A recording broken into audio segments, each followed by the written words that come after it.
Welcome to Cosmo Publishing. You just tuned yourself to the coolest place to learn all about self-publishing.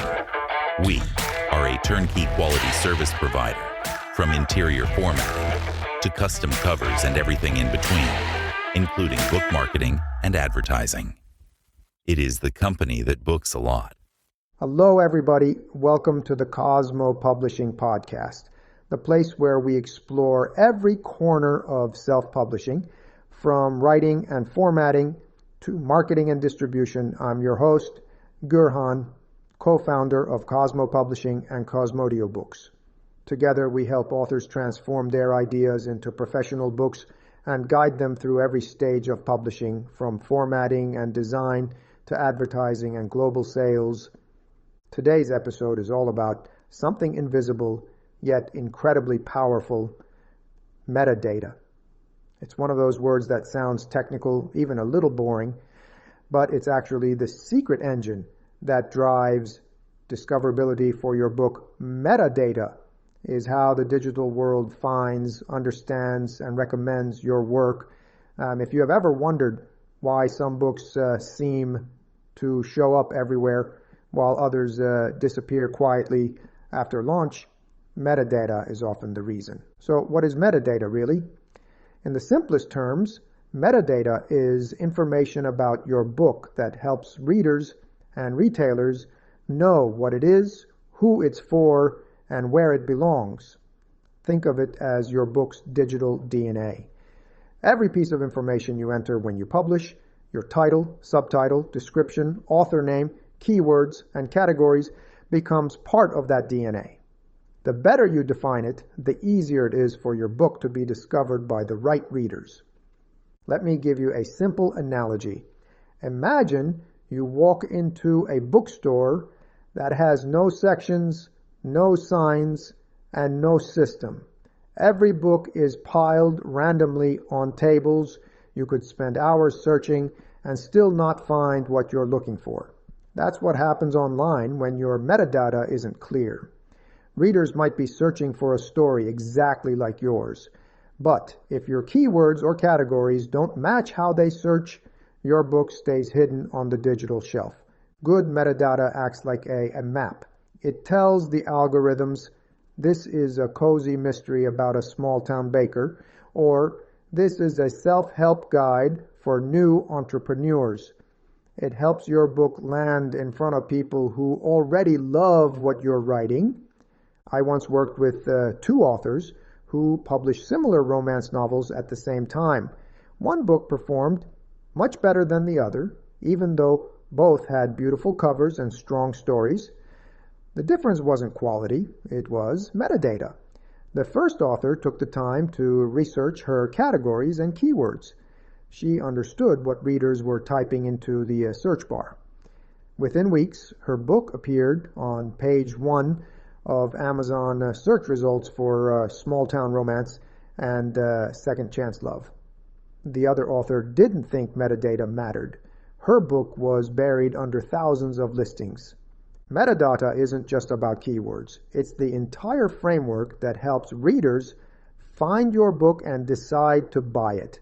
Your subtitle tells readers what the book delivers. Your categories tell Amazon where to shelve it. Your description uses the same language your readers use, which helps the algorithm connect the dots. All of those pieces work together like gears in a machine. If one is off, the machine slows down. When they all align, visibility improves almost effortlessly. The problem is that most authors treat metadata like a formality. They rush through it during publishing, filling in random keywords or picking broad categories like fiction or romance without realizing how much precision matters. But metadata isn't a chore. It's an opportunity. When you choose your words strategically, you're guiding your book toward its audience. In this episode, we're going to demystify all of that.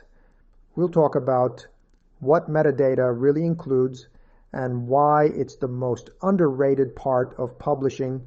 We'll explore how keywords work on Amazon and how to choose them based on how real readers think. We'll go deep into categories, what they are, how they shape your ranking, and why picking the right subcategories can sometimes make the difference between being invisible and becoming a bestseller. We'll also talk about balance.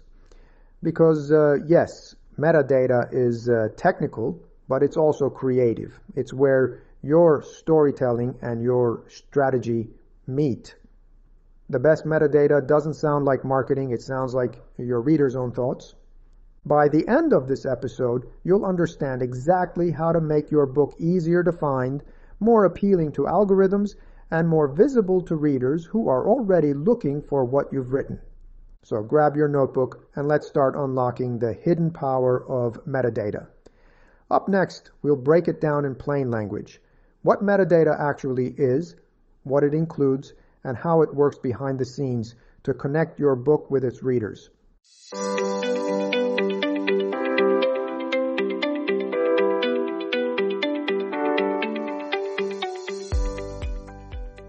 Section 1. What metadata really is. Now that we've set the stage, let's start with the basics. What exactly is metadata? Because it's one of those publishing words that everyone throws around, but few people truly understand. Metadata, in its simplest form, is the structured information that describes your book. It's what helps online stores, libraries, and readers know what your book is about, who it's for, and where it belongs. Think of it as the digital packaging of your book, the invisible label that organizes your story within a massive online library. When you upload your book to Amazon or any other platform, you're filling in metadata fields, whether you realize it or not.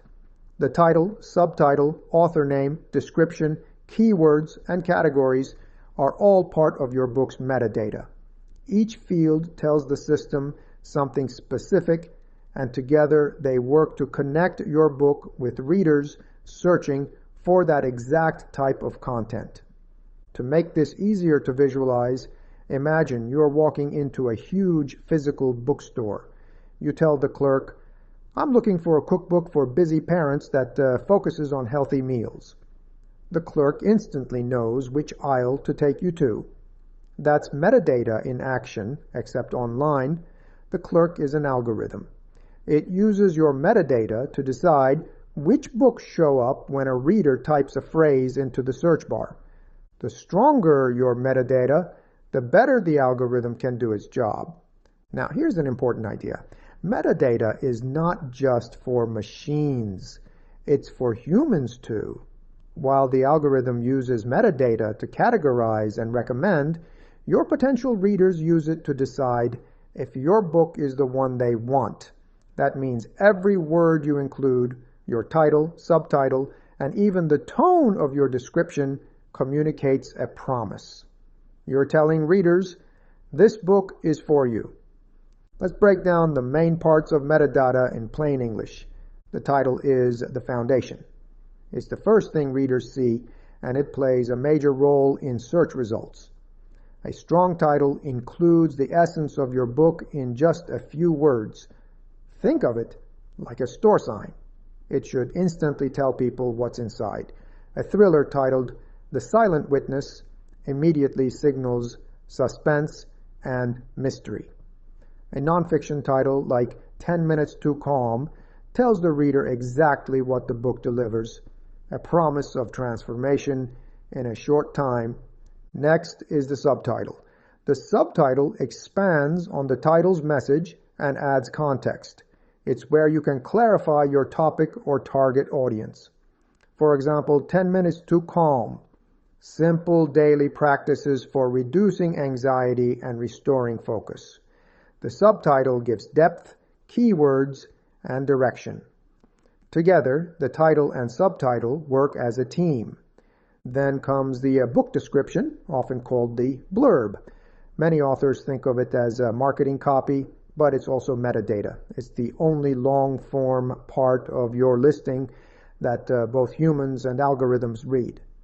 The first few lines determine whether readers scroll down to buy or move on. That's why your description should include relevant keywords naturally. not by stuffing them in, but by using the same language your readers use.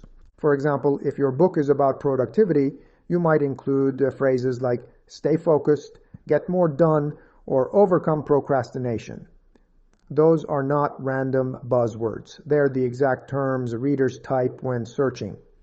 When your description includes those phrases naturally, Amazon recognizes that your book fits those searches.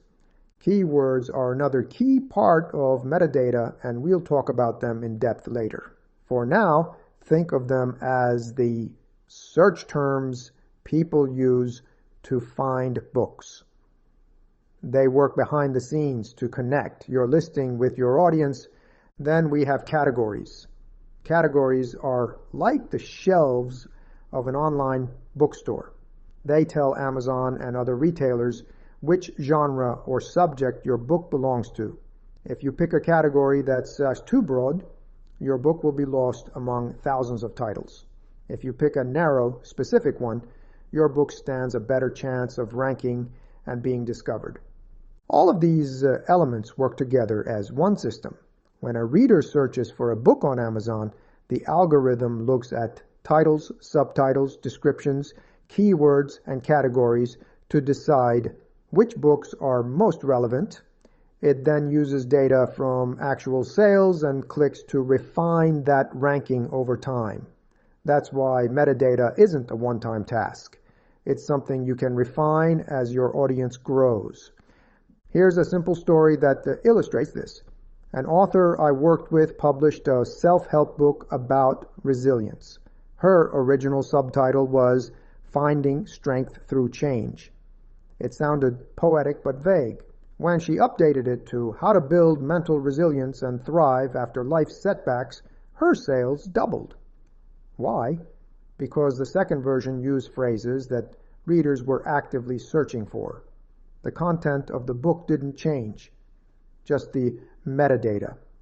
Another author wrote a fantasy novel that wasn't gaining traction. His keywords were generic terms like fantasy and magic. After researching, he replaced them with more specific phrases like epic dragon adventure and medieval quest fantasy. Within weeks, his visibility improved, and he started landing on the first page of search results in his niche. Metadata isn't about gaming the system. It's about clarity. You're not trying to trick the algorithm. You're helping it understand what your book truly is.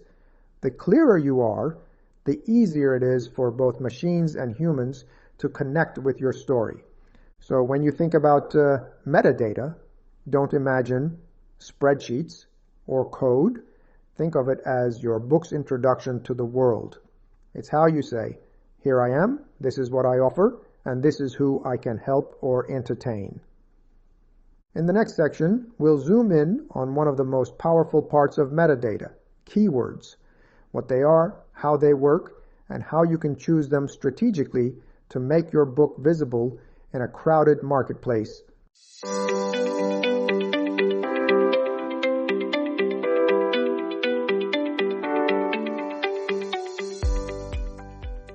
Section 2, understanding keywords. Now that you understand what metadata is and how it works, let's focus on one of its most important parts, keywords. Because if metadata is the digital DNA of your book, keywords are the search terms that bring readers right to your door. Keywords are simply the words and phrases readers type into search bars when they're looking for something to read. It's how they describe what they want, often without realizing it. A reader doesn't search for fiction. They search for slow burn romance, haunted house mystery, or productivity tips for working moms. Each of those phrases represents a type of story or topic, and each one is a keyword. When you publish a book on Amazon, you have 7 keyword fields. Each field can contain a short phrase, not just a single word. That means you have 7 opportunities to describe your book in a way that connects directly with how readers think. Those 7 fields can determine whether your book shows up on page 1 of search results or gets buried where no one ever sees it. Here's an easy way to picture it. Imagine Amazon as a giant library, but there's no librarian to guide people. Readers walk in and shout out what they want. The system listens and starts pulling books off the shelves. The titles that match those shouted phrases rise to the top. That's exactly how keywords work online. The mistake many authors make is choosing keywords based on how they describe their book, not how readers search for it. You might think of your book as a psychological exploration of grief, but most readers won't type that into a search bar. They'll search healing after loss or moving on after heartbreak. The language readers use is simpler, more emotional, and more specific. Good keywords meet readers where they are. They don't sound forced or complicated. They echo the phrases people already use naturally. Here's a story that shows this in action. A wellness author I worked with wrote a book about mindfulness. Her original keywords were mindfulness, self-help, and mental health. Those words were far too broad, and her book was lost among hundreds of thousands of titles. We researched actual search terms and discovered readers were typing things like how to stop overthinking and daily habits for calm. She updated her keywords to include those phrases, and within weeks her book began showing up higher in Amazon search results. Her daily sales nearly doubled, not because she rewrote her book, but because she aligned her language with her readers. That's the essence of keyword strategy. You're not trying to trick Amazon, you're trying to speak the same language as your audience. Now let's talk about how Amazon uses those keywords. When a reader types a phrase into the search bar, Amazon scans its database to find titles, subtitles, and metadata that match or closely relate to that phrase.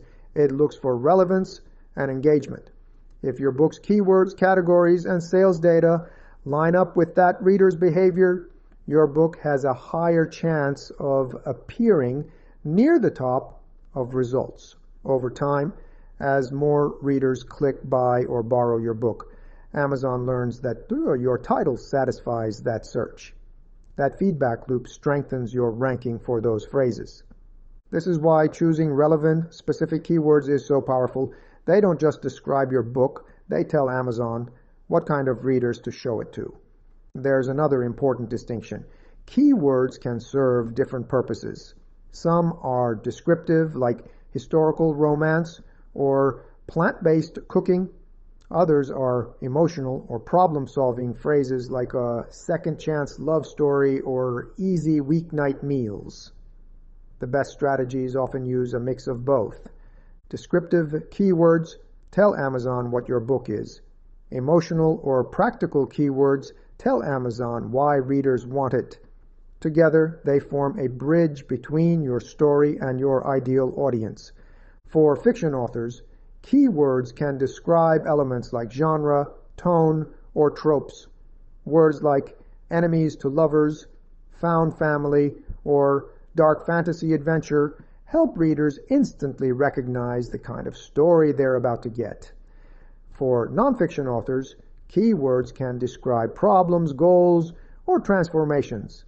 Phrases like boost confidence, quit sugar, or manage anxiety naturally appeal to the outcome the reader wants. One more thing about keywords, they're not set in stone. You can update them anytime. Many successful authors refresh their keywords every few months based on data, trends, or reader feedback. If your book starts attracting readers searching for something you didn't plan for, you can adjust to reflect that. Metadata is flexible. You're allowed to evolve it as you learn what works. Here's another story. A fantasy author named Leo noticed that readers were describing his book in reviews using phrases like cozy fantasy and gentle magic. He hadn't used those words in his metadata at all. When he updated his keywords and description to include those terms, his visibility improved dramatically. He had unknowingly created a cozy fantasy. He just hadn't labeled it that way. Once he did, the right readers found him. That's the heart of keyword optimization, discovering how your audience actually defines what you wrote, not how you define it yourself. In short, keywords act like signposts. Each one tells both the algorithm and your potential reader where your book belongs. When chosen thoughtfully, they lead people straight to your story. When chosen vaguely, they lead nowhere. In the next section, we'll go deeper into how to find those keywords, the practical side of keyword strategy. You'll learn how to brainstorm, research, and test terms that match your genre and audience. And we'll look at real examples of how small changes in keywords can lead to big shifts in visibility.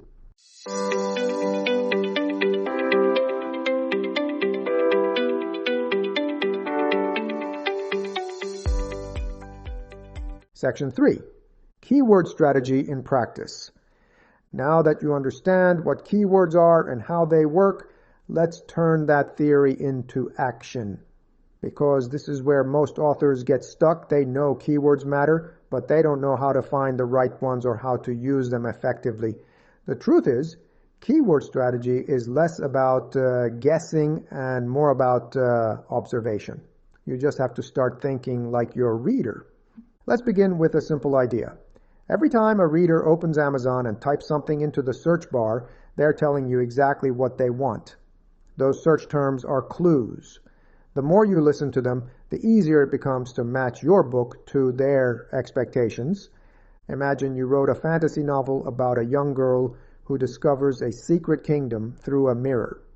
And you might be tempted to pick broad keywords like fantasy, magic, or adventure. But those are too general. Thousands of books use them. Your book will disappear in that crowd. Instead, you need to dig deeper.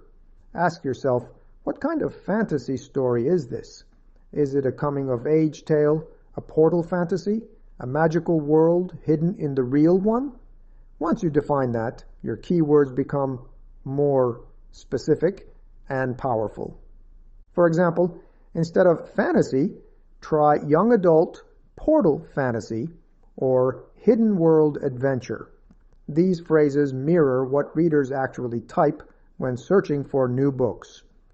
Specificity attracts the right audience and filters out the wrong one. You want people who love your kind of story, not just anyone browsing in the general genre. A good way to start brainstorming is by stepping into your reader's shoes. Think about what they might type when they're looking for a book like yours. If you write romance, are they searching second chance love, enemies to lovers, or billionaire small-town romance? If you write nonfiction, are they typing declutter your home, find purpose after 40, or simple healthy recipes? Readers don't search by publishing terms. They search by feelings, needs, and experiences. Here's an easy free trick you can use right now. Go to Amazon and start typing a phrase related to your book into the search bar. Before you finish typing, Amazon will automatically show a list of suggested searches. Those suggestions come directly from real customer activity. They're the exact phrases people use most often. Those phrases are potential keywords.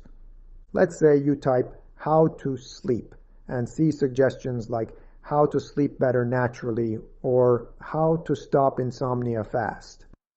Those phrases reveal what readers care about. If your book is about improving sleep through meditation, those are the terms to include in your metadata and description.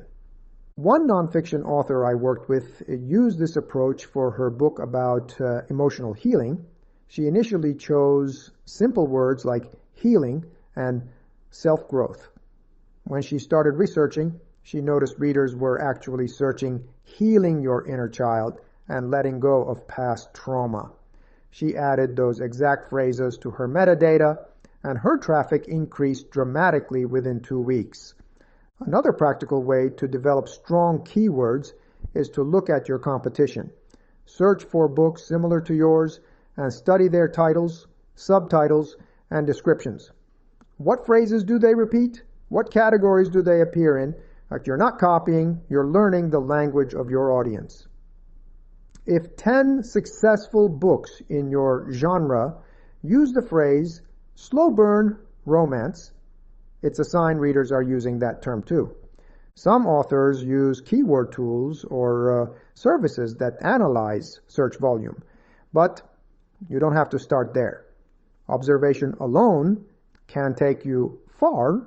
Over time, as you publish more books, you'll start noticing patterns. Certain phrases will consistently bring the right readers, and you'll understand which ones don't work. Let's talk about another important part of strategy, testing. Your metadata isn't permanent. You can change it anytime. Many authors treat metadata updates as part of their ongoing marketing every few months. They check what's trending, look at their sales data, and tweak their keywords accordingly. For instance, a self-help author I know updates her keywords seasonally. In January, when people search for New Year goals, she emphasizes productivity and motivation phrases. By spring, she shifts to declutter your mind and simplify your life. Her book stays relevant all year because her metadata evolves with reader behavior. This same approach works for fiction too. A mystery author noticed her readers were calling her series Cozy Mysteries with Recipes in reviews. She had never used the word recipe anywhere in her metadata. She added it, and her book started ranking for culinary cozy mysteries. Sales increased, not because she changed her content, but because she finally used the language her audience was already using. That's the beauty of metadata. It's flexible. You can treat it like a living part of your book's marketing, not something you set once and forget. As you brainstorm, aim for balance. Some keywords should describe what your book is, its genre, format, or subject. Others should describe what your book does, the emotions, results, or experiences it gives the reader. Together, they paint a full picture that both algorithms and people understand. Here's a final story to wrap up this section. A new author named Mia wrote a book about building confidence.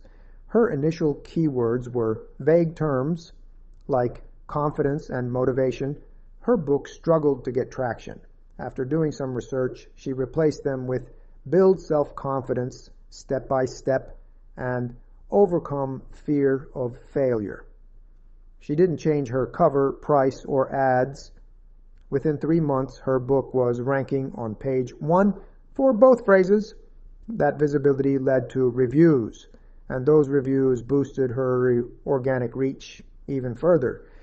That's how keyword strategy works in practice. Small, thoughtful changes that create big ripple effects over time. In the next section, we'll look at another key part of metadata that works hand in hand with keywords, categories. We'll unpack how categories work, why subcategories are often more powerful than top-level genres, and how to choose the best ones for your book's visibility and long-term growth.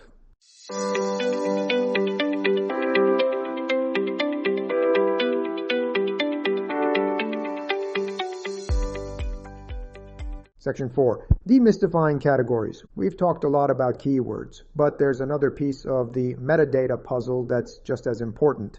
Categories. Categories are what tell Amazon and other stores where your book belongs. They act like digital bookshelves, guiding both algorithms and readers to your book's section in the giant virtual bookstore. If keywords are the words readers type into a search bar, categories are the shelves those readers end up browsing. They define your book's environment, its neighbors, and even its competition. Choosing the right categories can make the difference between a book that gets noticed and one that quietly disappears into the crowd. Let's start simple. When you upload your book to Amazon, you're asked to choose categories. Many authors rush through this part and pick something broad like fiction or romance. The problem is that those top-level categories are huge. Millions of books live there. It's like placing your book in the middle of a stadium and hoping someone finds it. Instead, you want to narrow down your placement. Categories on Amazon work like a tree. Fiction might be the trunk, and then you have branches like mystery, fantasy, or romance. But those branches have smaller branches, subcategories like cozy mystery, epic fantasy, or contemporary romance, and sometimes even smaller ones beyond that. The deeper you go, the more targeted your visibility becomes. Think of it like this. If your book is a sweet romance set in a small town and you pick romance as your only category, you'll be competing with every kind of love story, from historical sagas to spicy billionaire dramas. But if you choose romance small town, your book is now placed in front of readers who specifically want that kind of story. You've moved from shouting in a crowd to having a personal conversation. Here's the part most authors don't realize.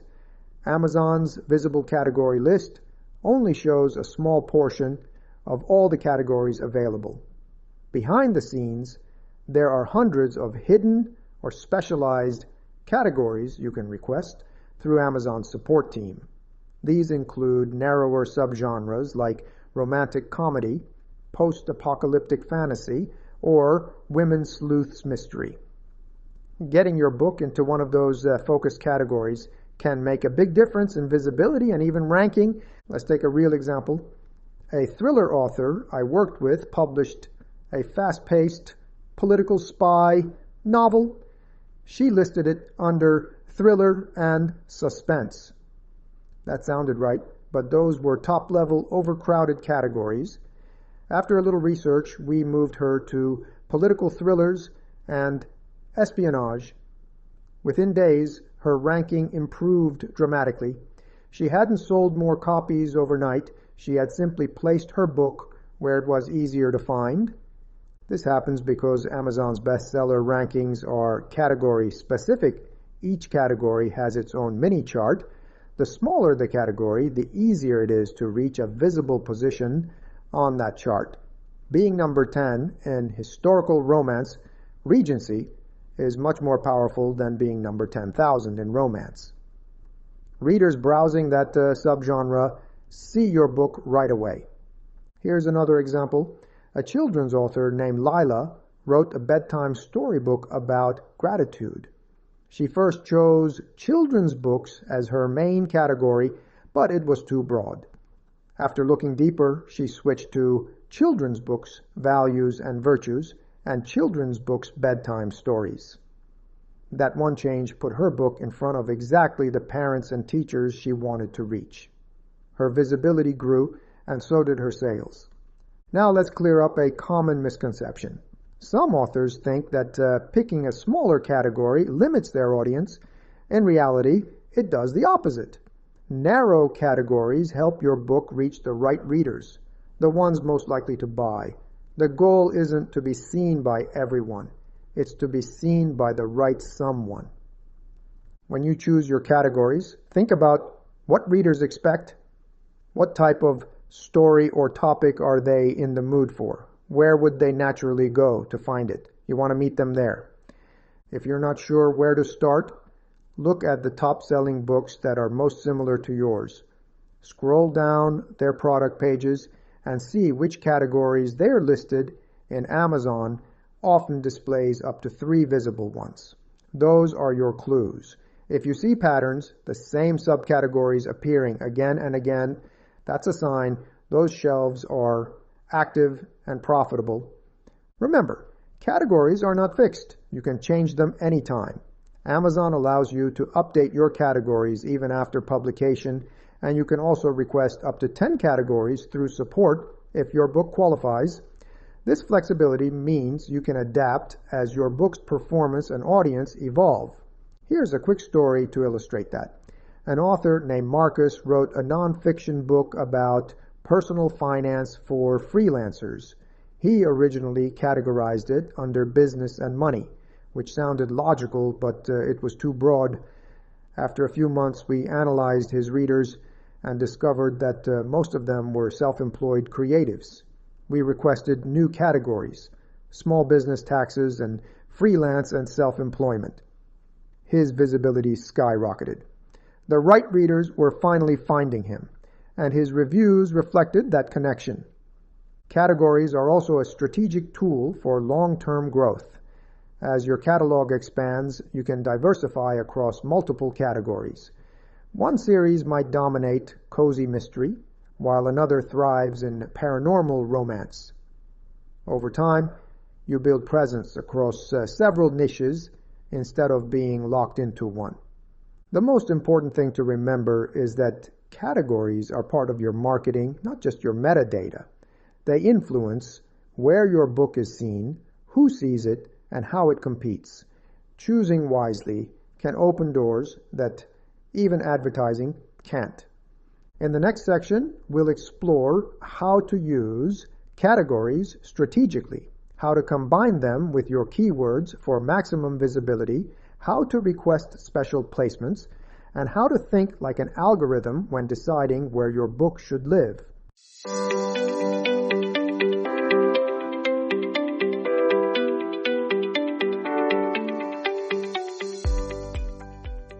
Section 5, Strategic Category Placement.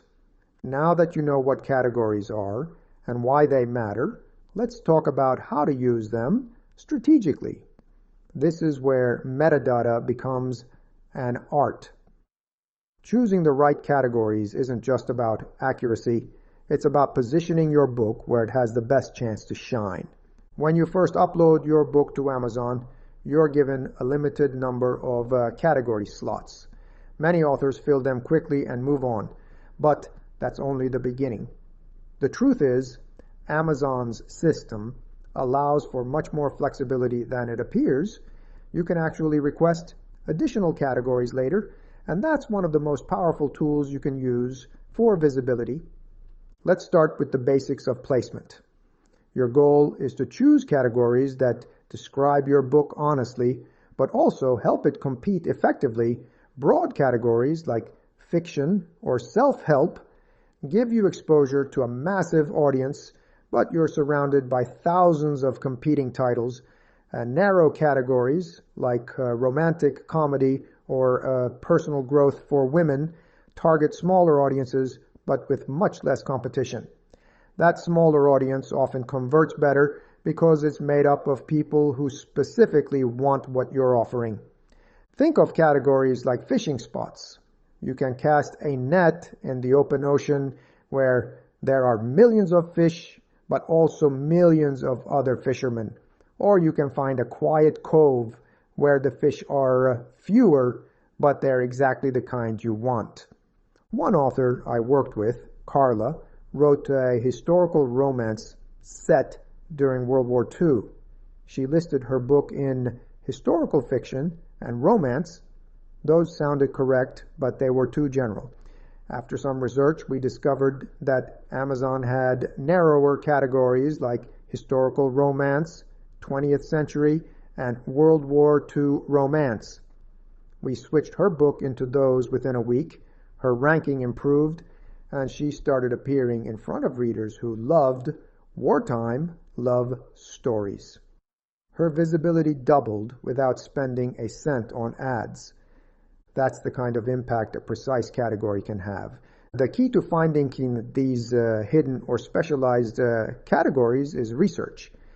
Start by studying books similar to yours, not just in theme, but in tone and audience. Scroll to the bottom of their product pages and note the categories where they rank. Often you'll find very specific combinations, like women's sleuths mystery or contemporary fantasy adventure. Those clues reveal exactly where readers are already browsing for that type of book. Once you know which categories you want, you can contact Amazon's support team and ask to have your book added to them. This process is simple but incredibly effective. You just need to provide the category path, which looks something like this: books, romance, romantic comedy. Amazon usually approves these changes within a few days. Now let's talk about balance. Some authors think that the smaller the category, the better. But that's not always true. If you go too narrow, you might land in a shelf that has little activity. Visibility requires both relevance and traffic. A healthy category has enough readers browsing it regularly, but not so much competition that you get lost. That's why a mix of one broader and one narrower category often works best. Here's another example. A fantasy author named Jonah wrote an epic story full of dragons and adventure. He listed his book under Fantasy General, which had over 100,000 titles. His visibility was almost non-existent. When he switched to epic fantasy and sword and sorcery, things changed fast.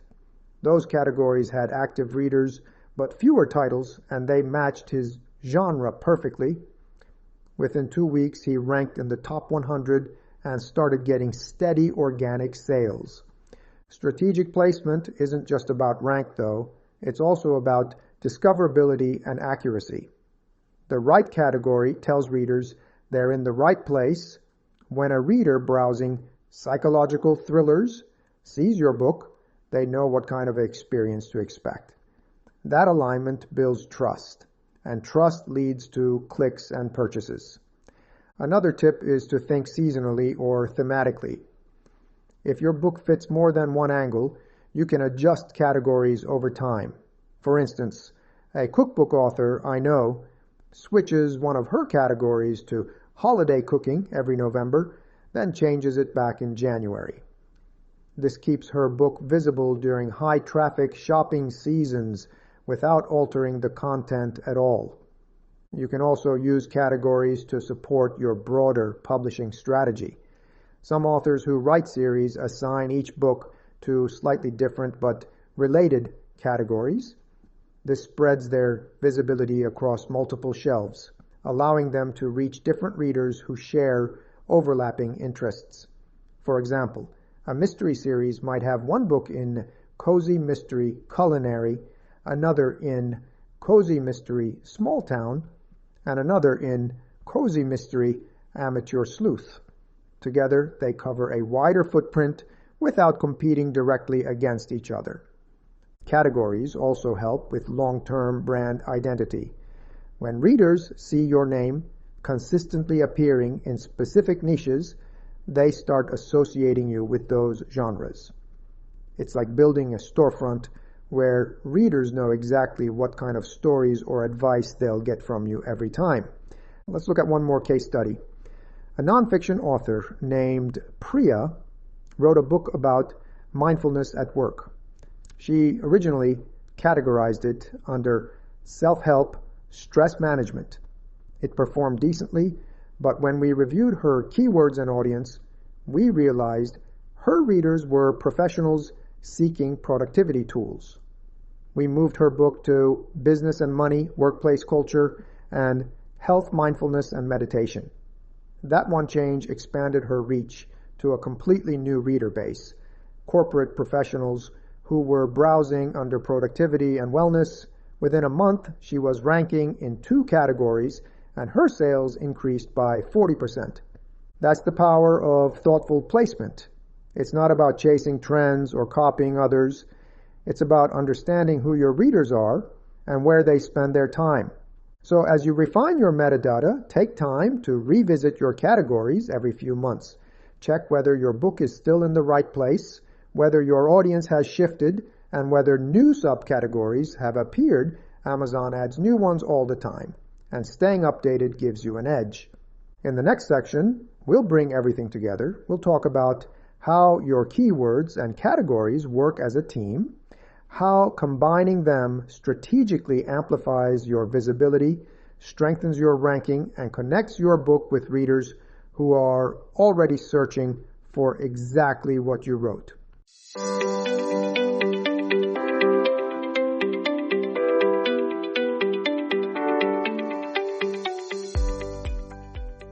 Section 6, combining keywords and categories for visibility.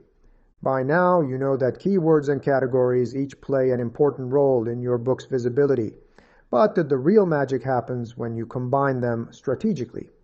Keywords tell Amazon what your book is about. Categories tell Amazon where your book belongs.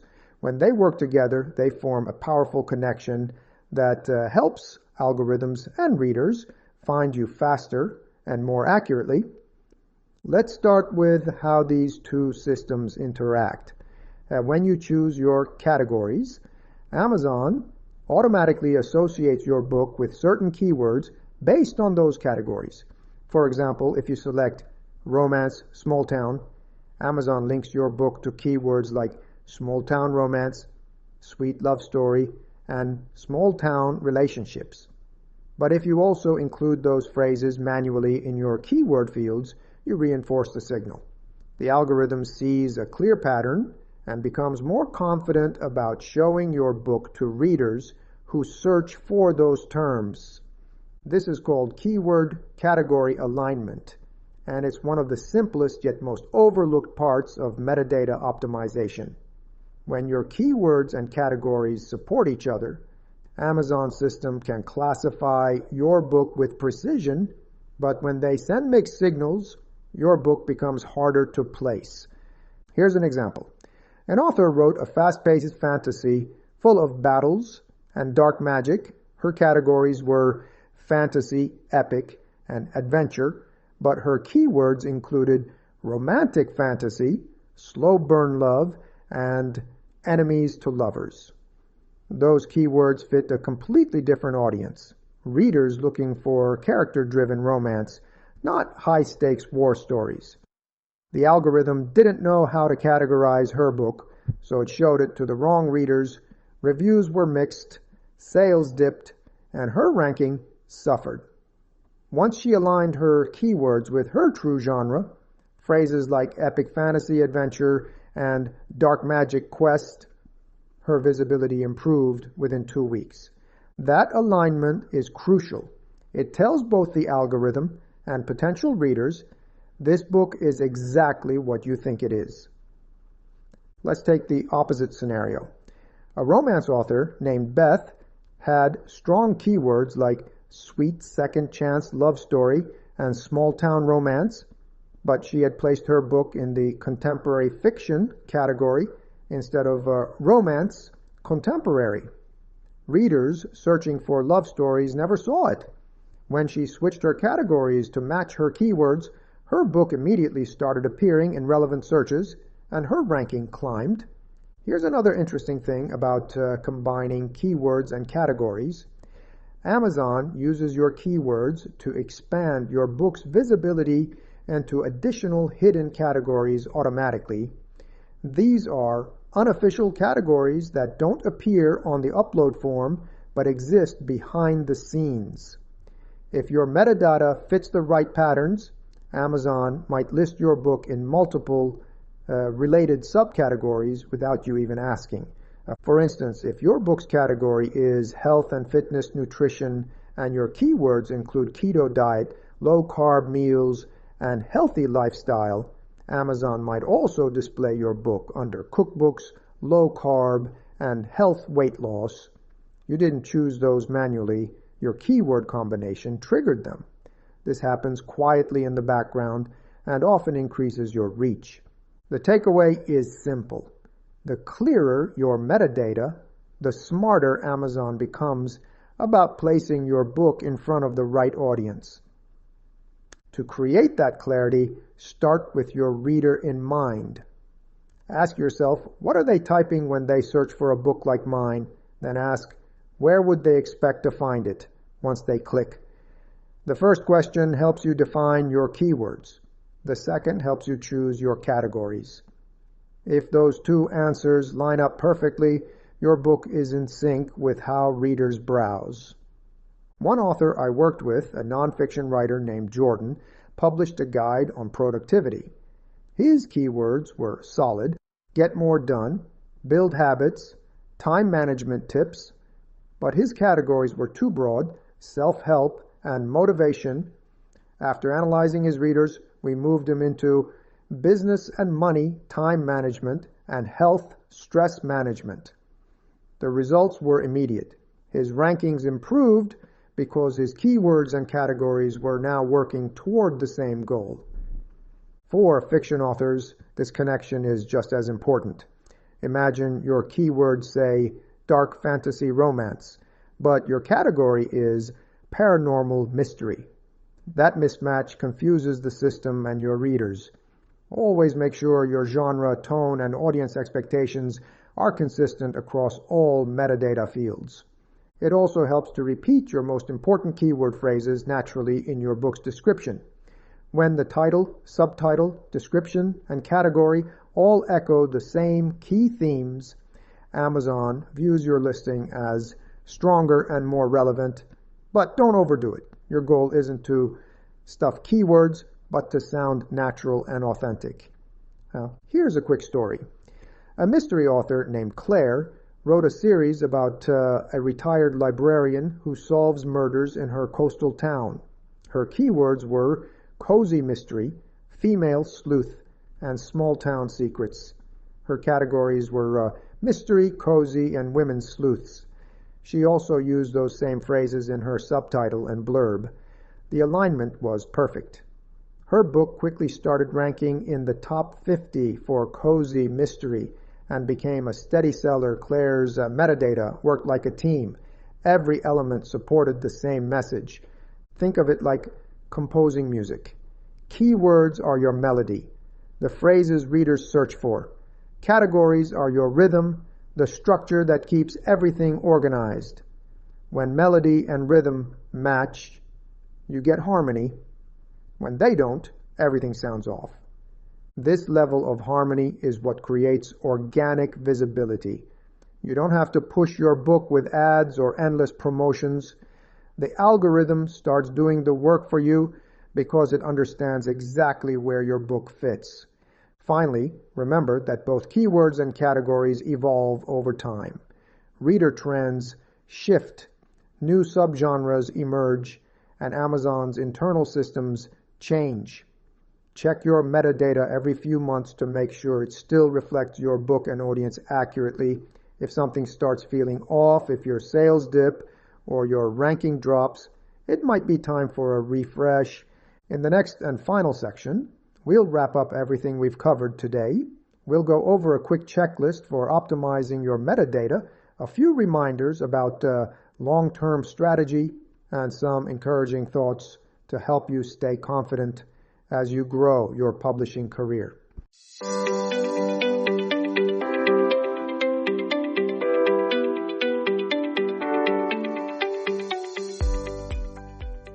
Section 7. Action Checklist. We've covered a lot today, and if this is your first deep dive into metadata, it might feel like a lot to absorb. But once you see how all the pieces fit together, it becomes surprisingly logical. Metadata isn't about technology. It's about communication. It's how you and your readers find each other in a very crowded marketplace. We started with what metadata actually is, the invisible structure that organizes your book online. We talked about titles, subtitles, descriptions, keywords, and categories, and how they all work together to tell Amazon and other retailers exactly what your book is and who it's for. Then we explored how keywords act as search signals, guiding readers directly to your listing, and how categories create the digital bookshelves that define your competition and your visibility. Now that you understand both systems, the real key is alignment. Keywords and categories don't exist separately. They support one another. When they're in sync, they amplify your visibility. When they're disconnected, they dilute it. That's why small, thoughtful changes to your metadata can make a massive difference. So here's your simple action plan. Take one of your books, maybe your most recent or your best performer, and review its metadata as if you were a reader. Type your own keywords into Amazon's search bar and see where your book appears. Check whether your categories are accurate and active. Ask yourself, if I were searching for a story or a guide like mine, would this be the book I'd find? If the answer is no, don't worry, you can fix it. Metadata isn't permanent, it's adjustable. Every author has the power to refine it at any time. Start small. Replace one vague keyword with a more specific phrase that matches how your readers actually search. Move one category closer to your true niche. Watch how your visibility shifts over time. Here's the beautiful part. Once you understand metadata, you realize that discoverability isn't random. It's a system you can learn and influence. That's empowering. You're not waiting for luck or hoping an algorithm notices you. You're building your own bridge between your book and your audience. And this process isn't just for new releases. Even older books benefit from refreshed metadata. Many authors see their backlist titles come back to life after updating keywords and categories. That's because Amazon constantly re-evaluates listings. Every update you make gives the system new information, new opportunities to match your book with active readers. Remember the authors we talked about today, the romance writer who doubled her sales by using specific reader-focused keywords, the children's author who found success after moving her book into the right subcategories, and the nonfiction author who expanded his reach simply by adjusting his categories to match his audience's language. None of them rewrote their books. They just clarified their metadata. You can do the same. The most successful independent authors don't necessarily publish the most books or spend the most on ads. They understand how to position what they've already created. Metadata is positioning. It's quiet marketing that works 24 hours a day. Once it's done right, it keeps bringing readers to your books even while you sleep. So take your time. Revisit your metadata every few months. Pay attention to the words your readers use in reviews and emails. Notice how your categories perform and stay curious about how your audience is finding you. The publishing world keeps changing, but one thing remains constant: the connection between the right words and the right readers. And if all of this still feels technical, just remember that at its core, metadata is storytelling. You're telling the story of your book in a way that both algorithms and people can understand. You're saying, this is who I am, this is what I wrote, and this is who it's for. When that story is clear, everything else falls into place. Thank you for joining me for this episode of the Cosmo Publishing Podcast. I'm your host, Gürhan, and I hope this deep dive into metadata helped you see your publishing process in a new light. If you enjoyed this episode, make sure to subscribe, share it with a fellow author, and leave us a review. And remember, at Cosmo Publishing and Cosmodio Books, we help you every step of the way, from formatting and cover design to Amazon optimization, distribution, and full-service book marketing. Until next time, keep writing, keep improving, and keep giving your stories the metadata they deserve.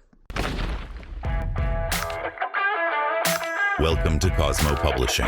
You just tuned yourself to the coolest place to learn all about self-publishing.